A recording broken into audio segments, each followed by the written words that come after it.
Unacademy. Let's crack it. Hello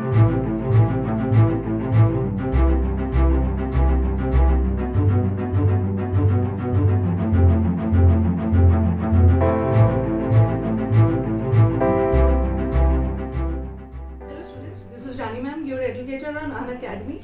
For a long time आप students के questions आ रहे हैं, काफ़ी दिनों से आप स्टूडेंट्स के क्वेश्चन बार बार आ रहे हैं. अब मेरे पास इसका सोल्यूशन भी है कि मैम अनअकैडमी पे एडमिशन लेने के बाद ना समटाइम्स हम लोग कंफ्यूज हो जाते हैं कि कौन से टीचर से पढ़े, अलग अलग बैचेस करने में दिक्कत हो जाती है. तो आपके इसी चीज़ को ध्यान में रखते हुए एक न्यू बैच आ रहा है. Okay, that batch is in the name of Phoenix batch. इस फिनिक्स बैच में आपका सारा प्रॉब्लम्स दूर होने वाला है, आपका टाइम भी वेस्ट नहीं होगा. इसमें सारे आपके टॉप एजुकेटर्स अनअकैडमी के जो अपने अपने फील्ड के मास्टर्स हैं, जैसे पवन राव सर मैथ्स पढ़ाएंगे, इंग्लिश मैं पढ़ाऊंगी, प्रतियोगिता मंत्रा एंड जितेंद्र सर आपको जीएस पढ़ाएंगे और सुमित सर आपको रीजनिंग पढ़ाने वाले हैं. तो सारे एजुकेटर्स अपने अपने फील्ड के मास्टर्स हैं. तो अब आपको परेशान होने की ज़रूरत नहीं है, आपका टाइम भी वेस्ट नहीं होगा. ये जो फिनिक्स बैच है ये आपका वन स्टॉप सोल्यूशन है. सारा सब्जेक्ट्स आपको यहाँ पे मिलेगा. हर टीचर की बैच की टाइमिंग अलग होगी, बट ये बैच एक ही है. ठीक है, इसमें मैथ्स रीजनिंग एकदम कंबाइंड बैच है. तो जो बच्चों को लगता है कि कभी कभी टाइम वेस्ट हो जाता है, उनके लिए बैच एकदम फ्रूटफुल रहेगा. आप बेझिझक ओके इस फिनिक्स बैच को ज्वाइन कर सकते हैं जो 16 तारीख से स्टार्ट हो रहा है. ठीक है, तो आप इस बैच में आइए और आपका सारा प्रॉब्लम्स दूर होने वाला है. और फिनिक्स बैच के लिए कुछ बच्चों के क्वेश्चंस भी आए थे इंग्लिश के लिए कि मैम हमारे कुछ क्वेश्चंस है, आप उसको आंसर करिए. तो पहला क्वेश्चन ये था कि मैम आपको क्या लगता है कि इंग्लिश के लिए सबसे इंपॉर्टेंट टॉपिक्स क्या होना चाहिए. देखो, ये कोई एकेडमिक एग्जाम नहीं है. ठीक है, ये एक कॉम्पिटिटिव एग्जाम है. You never know the mindset of the paper setter कि पता नहीं कैसा क्वेश्चन सेट कर दे. बट व्हाट आई फील, इतने दिनों से मैं जो पढ़ा रही हूँ और जैसे आपके पेपर्स आ रहे हैं उसमें व्हाट आई फील कि सबसे पहले तो आपका फंडामेंटल क्लियर होना बहुत ज़रूरी है. ठीक है, जब तक आपका फंडामेंटल क्लियर नहीं हो रहा, पहले तो बेसिक क्लियर होगा ना. इसीलिए मैं जो ये फिनिक्स बैच है जिसमें इंग्लिश का मैं पहला क्लास ही फंडामेंटल्स पे रखूंगी. First you should know how to identify the part of speech of a particular word in a sentence. Noun क्या होता है, प्रोनाउन क्या होता है, कैसे आइडेंटिफाई करेंगे. तो ये बैच एकदम बेसिक से स्टार्ट होगा. और होपफुली बाकी सारे टीचर्स, पवन राव सर और जीएस सुमित सर, सारे टीचर्स हैं, वो भी बैच को इसी तरीके से स्टार्ट करेंगे. एकदम बेसिक से स्टार्ट होगा, ये मानते हुए कि बच्चों ने काफ़ी दिनों से इंग्लिश नहीं पढ़ा है. बच्चे ये भी बोलते हैं कि मैम ये सोच के पढ़ाना ना कि हम एकदम ज़ीरो लेवल से पढ़ाना. मैं वही सोच के पढ़ाती हूँ, आपको बोलने की ज़रूरत नहीं है. मुझे पता है बच्चे कई बार बच्चे स्ट्रगल कर जाते हैं इंग्लिश में, बट घबराने की बिल्कुल ज़रूरत नहीं है. मुझ पर भरोसा करना है. ये फिनिक्स बैच आपके लिए बहुत फ्रूटफुल रहने वाला है. एकदम आपका टाइम वेस्ट नहीं होगा. ठीक है, एक ही बैच ज्वाइन करो, सारे आपके बेस्ट एजुकेटर्स मिलने वाले हैं. टाइम से सारे टीचर्स डेडिकेटेड है, टाइम वेस्ट बिल्कुल भी नहीं होगा. वन स्टॉप सोल्यूशन है ये. और सेकेंड थिंग कि बहुत सारे स्टूडेंट्स के क्वेरीज भी आ रहे थे कि मैम कुछ हमारे क्वेश्चंस है उसको आप आंसर कर दीजिएगा. तो जो पहला क्वेश्चन था कि आपको क्या लगता है मैम कि कौन सा एक टॉपिक इंपॉर्टेंट है. नो डाउट फंडामेंटल तो इम्पॉर्टेंट है ही. First you should learn to identify part of speech. उसके अलावा व्हाट आई फील कि मुझे सबसे इंपॉर्टेंट, इतने दिन से मैं पढ़ा रही हूँ, सबसे इंपॉर्टेंट वर्ब टेंस. ये बहुत इंपॉर्टेंट टॉपिक है. अगर ये कॉन्सेप्ट क्लियर हो गया, वर्ब और टेंस का चैप्टर्स क्लियर हो गया ना, तो आपके पास 30% बाजी आपके हाथ में. ओके, वर्ब टेंस, और इस टेंस को हम रिलेट करेंगे एक्टिव पैसिव से. तो ये सब इंपॉर्टेंट टॉपिक्स है. उसीलिए मैं क्या करती हूँ, अपने बैच को फंडामेंटल से शुरू करती हूँ और सबसे पहला टॉपिक वर्ब रखती हूँ. और ये वर्ब 18 दिन का टॉपिक है. जैसे आपके महाभारत का वॉर 18 दिन चला था, 18 डेज चलेगा, जिसमें आपको एकदम जम के अपने कॉन्सेप्ट्स क्लियर करने हैं. और एक बार वर्ब खत्म हो जाता है तो मुझे लगता है कि 30% सिलेबस कवर हो गया. और जो बच्चे मुझसे पढ़ चुके हैं ना, वो समझते भी है कि मैम वर्ब में ही तो सारा चीज़ इंग्लिश का है. एंड सेकेंड एक बहुत इंटरेस्टिंग क्वेश्चन आया था कि मैम आप बिहार झारखंड से हो, तो आपको तो पता ही है कि बिहार झारखंड वालों की इंग्लिश अच्छी नहीं होती है. सबसे पहले तो ऐसे कमेंट्स नहीं करना है. ओके, किसी भी रीजन को ब्लेम नहीं करना है. आपने बोला कि आप बिहार झारखंड से हो और बिहार झारखंड वालों की इंग्लिश अच्छी होती है, मतलब बहुत अच्छी नहीं होती है, तो आपके क्वेश्चन में ही आपका आंसर है. मैं बिहार झारखंड से हूँ, आपकी एडुकेटर हूँ ना, आपको पढ़ा रही हूँ, तो ये बोलना गलत है. बस आपको ध्यान रखना है कि आपने उस समय ध्यान नहीं दिया पढ़ने पे, इंग्लिश पे ध्यान नहीं दिया, उसी वजह से अभी प्रॉब्लम्स आ रही है. बट उसके लिए भी घबराना नहीं है. आपको बस मुझ पे भरोसा रखना है. ठीक है, जम के मेहनत करना, हमेशा लाइफ में पॉजिटिव रहना, इंप्रूव हो जाएगा. उसके लिए आपको एकदम परेशान होने की ज़रूरत नहीं है. बेसिक से स्टार्ट करेंगे. कितने सारे बच्चे जिसको सिंगल डिजिट में नंबर आते थे। बहुत अच्छा लगता है जब बच्चे कमेंट्स में भेजते हैं। देखो, टीचर से अगर बोला जाए ना कि आप बहुत अच्छा पढ़ाते हो, तो ये ज़्यादा बहुत खुशी की बात नहीं है। जब ऐसे कमेंट्स आते हैं ना कि मेरा स्कोर 20 से 40 प्लस हो गया, तो this is the best compliment for me. Ultimately मैं कितना अच्छा पढ़ाती हूँ ना, वो आपके स्कोर से ही पता चलेगा। और नेक्स्ट क्वेश्चन था मैम, वोकैब कैसे याद किया जाए। तो वोकैब के लिए आपका एक समुद्र मंथन का बैच भी है, ठीक है। और ये जो फिनिक्स बैच में, ये समुद्र मंथन का बैच इंक्लूडेड है। फिनिक्स बैच में भी आपको पूरा वोकैब मिलने वाला है, तो उसके लिए एकदम घबराने की जरूरत नहीं है। वोकैब कुछ नहीं है, बार बार रिविजन करोगे, बार बार रिविजन करोगे, ये इंप्रूव हो जाएगा। और आप लोग रिविजन करना नहीं चाहते हो, उसीलिए मैंने डिसाइड कर लिया। मुझे तो पता है आपके पास टाइम नहीं है, तो स्टूडेंट्स को क्लास में, जो बच्चे मुझसे पढ़ चुके हैं, आप देखते हो बार बार चीज़ों को रिपीट करती हूँ। अल्टीमेटली बार बार आपके कानों तक वो कैब जाएगा, रिवाइज होगा, बार बार मैं टेस्ट लूँगी, तो नो डाउट आपका इंप्रूव हो जाएगा, ठीक है। तो एकदम बिल्कुल भी भरोसा नहीं करना है। इस फिनिक्स बैच में जितने भी एडुकेटर्स हैं, आप उन पे भरोसा रखिए। सब अपने अपने बेस्ट फील्ड में बेस्ट है। आप बैच को ज्वाइन करिए, इधर उधर भटकने की ज़रूरत नहीं है, ना ही टाइम वेस्ट करना है। कई बार तो आप इसका डेमो उसका डेमो लेते लेते टाइम वेस्ट कर देते हो। तो एक ये वन सोल्यूशन वाला बैच है, वन स्टॉप सोल्यूशन वाला है। इसमें आप एडमिशन लो और आराम से पढ़ो। कुछ भी डाउट्स है अपने टीचर से पूछो, डाउट का बैचेस भी चल रहा है। ओके, तो चलो मिलते हैं फिनिक्स बैच में। Thank you. हेलो दोस्तों, नमस्कार, स्वागत है आप सभी का।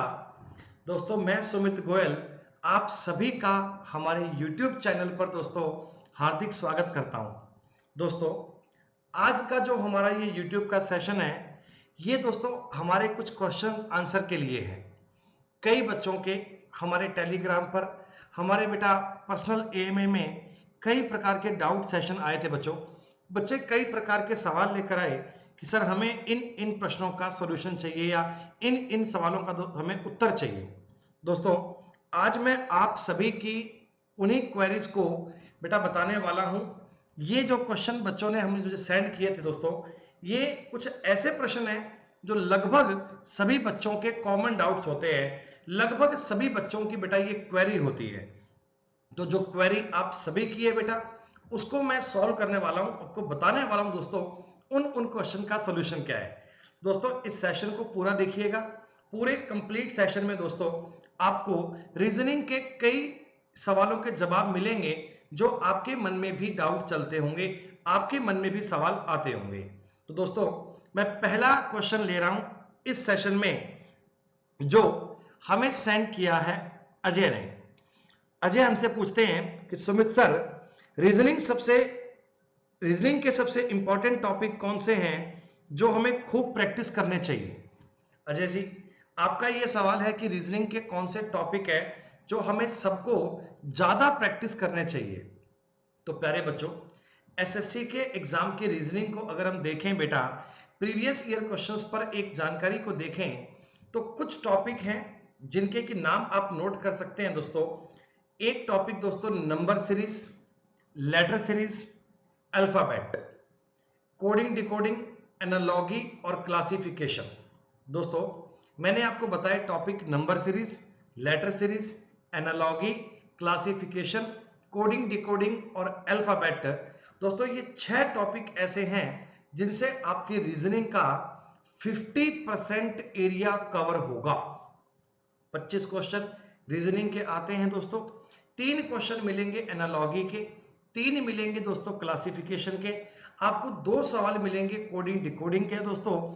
ऐसे ही 2 से 3 क्वेश्चन मिलेंगे अल्फाबेट टॉपिक से दोस्तों। 1 से 2 सवाल मिलेंगे नंबर सीरीज के और 1 से 2 सवाल मिलेंगे लेटर सीरीज के। तो दोस्तों, ये टॉपिक आपके एग्जाम में 25 में से लगभग 12-13 क्वेश्चन आएंगे, तो मतलब 50% लगभग एरिया यहां से मिलेगा। सबसे ज्यादा प्रैक्टिस आपको इन टॉपिक पर करनी है, जिनसे आप इन पर 100% कमांड बना पाएंगे दोस्तों, और एग्जाम में शानदार परफॉर्मेंस दिखा पाएंगे। ओके अजय जी, उम्मीद करता हूं कि आपके सवाल का दोस्तों आपको उत्तर मिल गया होगा। तो दूसरा क्वेश्चन हमें भेजा है, इनका नाम है जी राहुल।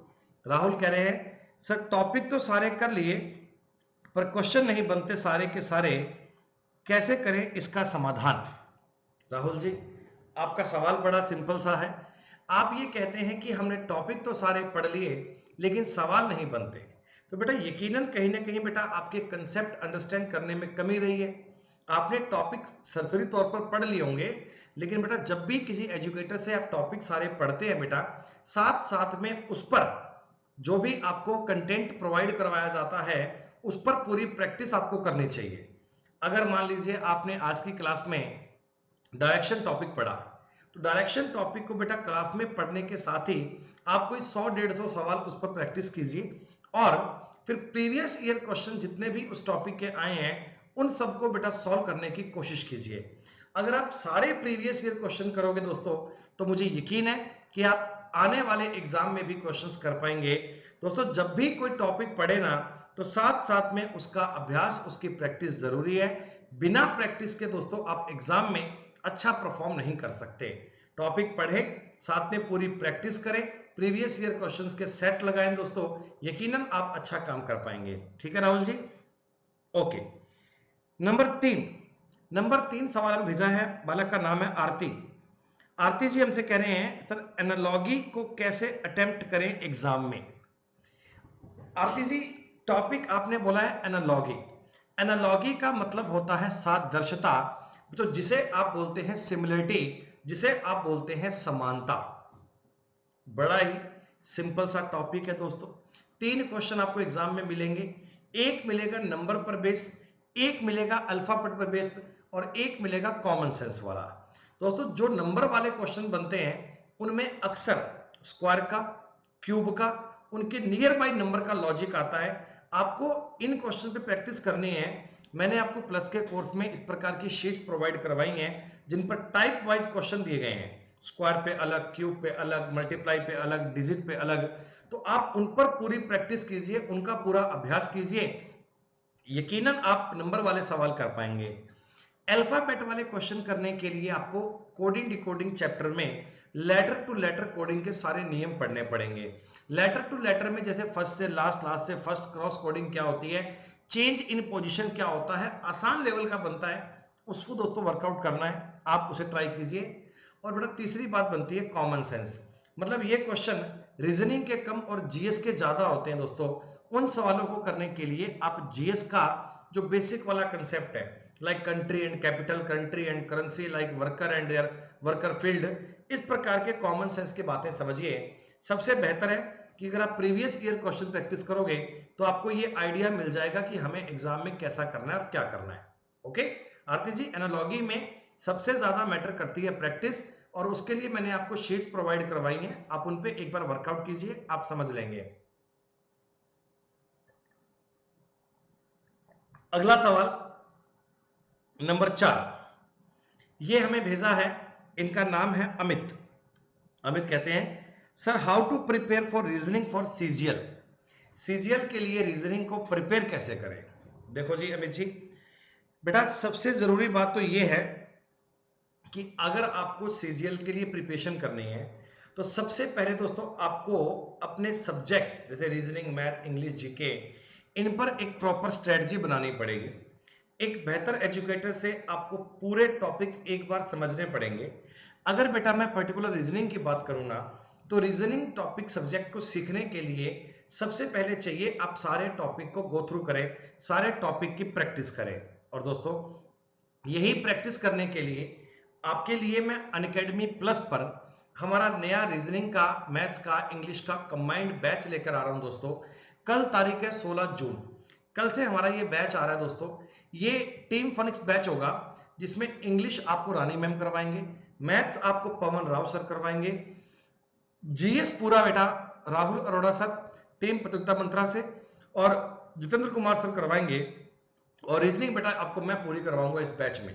तो यहां से क्या होगा, आपको बैच का एक बेसिक सा रिव्यू मिल जाएगा दोस्तों, आपको एक बैच का आइडिया मिल जाएगा कि हम इस बैच में क्या पढ़ने वाले हैं और कितना पढ़ने वाले हैं, कैसे रीजनिंग को प्रिपेयर करना चाहिए।